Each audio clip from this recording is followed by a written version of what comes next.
So over the Christmas break, the next generation consoles made their embarrassing launch, and embarrassingly enough, I fucking needed one. I quickly realized that was just short of fucking impossible.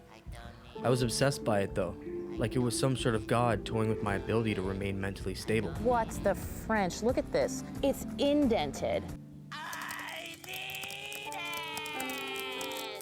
I woke up in the middle of the night one night and the source had a drop. I actually got through checkout too. Because they love me more than they love you. No, they don't. Oh yeah, I only see one LeBaron, Freddy. I only see one. I don't see two LeBarons. Gordy. Well, do you see two? Gordy. Hey. Do you see two LeBarons? Gordy. Knock it off. Where's your LeBaron? I bought one. I finally fucking got one. I woke up in pure glory the next morning as hard as a fucking rock knowing I had an Xbox Series X coming in the mail. But then I got the email. The source fucked up. They sold more than their inventory. I fucking knew it. A fire grew inside my body.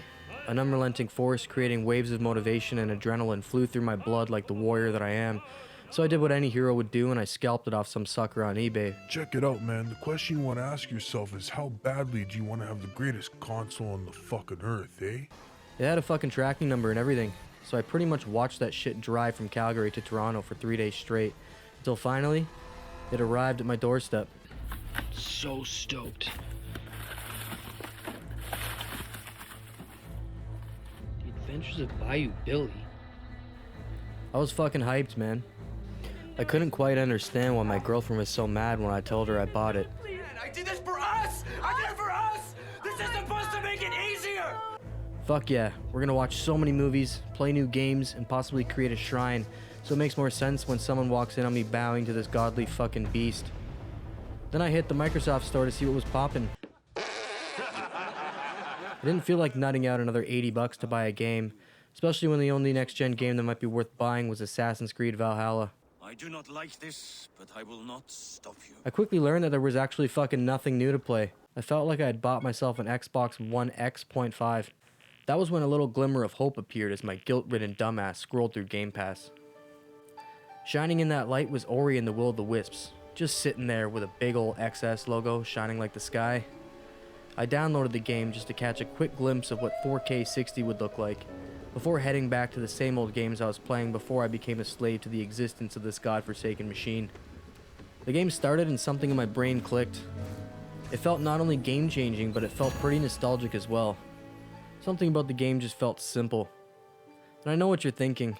It's a fucking platformer, of course it's gonna be nostalgic. Well, fuck you, it is. Most current games start out with a sense of unsettlement, often beginning with a happy plot-explaining intro, followed by some sort of chaotic event giving you your motive for your quest. Oh my god! The recipe's been used over and over the years. Your motivation to play the game is just to return to that feeling you had at the beginning of the game when everything was at peace. And that's how this game starts. Ori's a cute little white animal of sorts that was adopted during the first game by Naru, and is now welcoming a new member of the family, Ku. Ku's a little owl, and is the last offspring of Kuro, the giant owl from the Blind Forest who was killed during the first installment.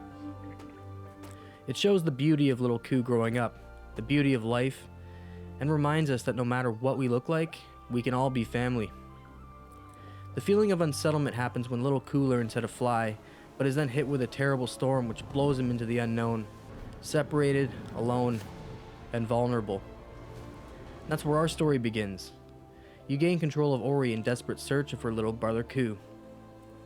The game consists of platforming, leveling up, item collecting, while managing to keep you completely at peace. It's almost like meditating.